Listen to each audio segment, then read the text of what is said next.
Every once in a while, I go down a movie rabbit hole. I'll be looking up a specific movie on Netflix or Amazon Prime, and then I'll take a look at a suggested movie, underneath, and then I'll click on one of those, and then I'll start reading the descriptions, and then I'll take a look at the suggested movies under that film. Down, down, down the rabbit hole I go until I end up finding some crazy, obscure film that nobody's ever heard of that sounds really intriguing to me. And more times than not, it ends up being something sci-fi or sci-fi adjacent, usually having to do with time travel or artificial intelligence or deep space or something like that. And then I say, you know what? I'm going to give it a go. And let me tell you, I have watched some doozies, some terrible films this way. But I've also found some hidden gems that, in my opinion, are great. And that is what I found today when I found 41. Now, the only thing I knew about this movie is what it told me in the description. I went in knowing the premise, and that's all I needed to convince me to watch it. So, in this story, a young man finds a time portal in the floor of a hotel bathroom that transports him 12 hours into the past. I thought it was kind of weird and kind of unique and kind of fucking awesome. So, like I said, that's all I knew going in. And I'll be honest, the first few minutes of the film did not blow me away.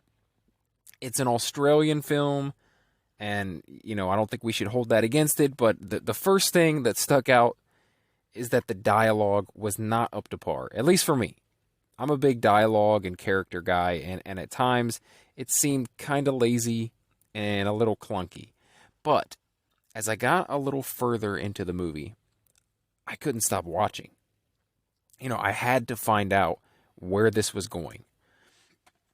So, in this story, this guy is approached by another version of himself who tells him not to go to this very specific hotel.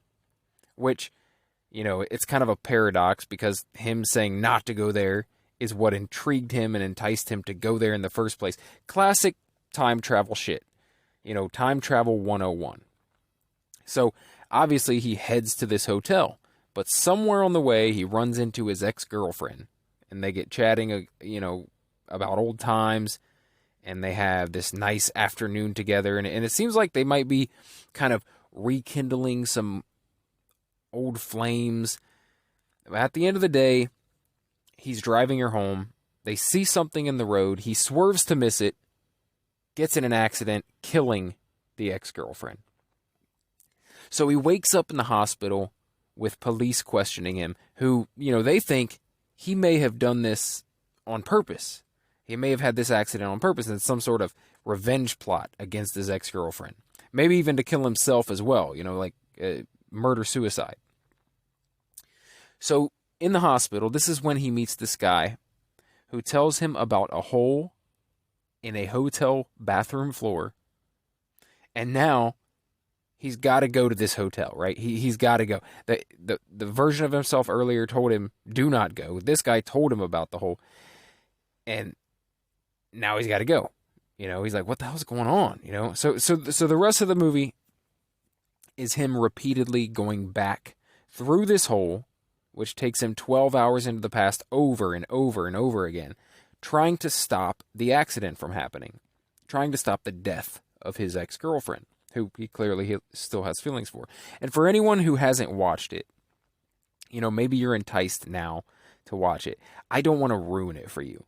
I don't want to tell you exactly how it ends, but I will tell you that although there are some obvious little weird plot holes and possible mistakes in the writing, some things just don't quite make sense. But I really, really loved how the movie played out. And I really enjoyed the film overall. Despite all the things that I found wrong with it, the movie as a whole was very enjoyable. And for anyone that's into sci-fi, time travel, that sort of thing, I would definitely recommend it. If you're willing to forgive the clunky acting and writing.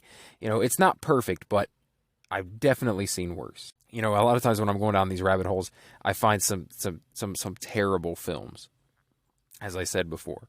I once happened upon a John Cusack film called Singularity, which was an absolute piece of shit. I mean, it was terrible. The writing, the acting, the execution, every bit of it was a piece of shit.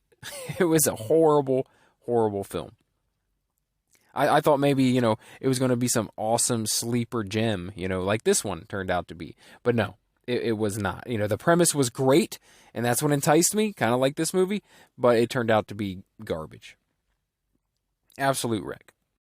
If you haven't seen it, do not go seek that movie out. But this movie, 41, in my opinion, is a wonderful little hidden gem that I found deep down an Amazon Prime rabbit hole. And if you're intrigued by the premise, go check it out. I really enjoyed it. And if you can get past the things I mentioned, I think you're really going to enjoy it as well. All right. If you enjoyed this video, here's what I do on this channel. Every day, I pick a random topic. It's usually entertainment or pop culture related, but every once in a while, I dig into some other things like current events or stories from my questionable youth. But it's always something I'm genuinely interested in and feel like talking about. So if you enjoyed this video, please like the video, give it a thumbs up and subscribe. Or you can check out my Daily BS podcast, which is basically just an audio version of what you're listening to here. And if that's something that you're interested in, in getting something new and interesting in your feed every day, then yeah, please subscribe for more.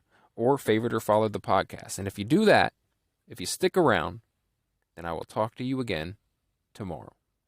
Thanks.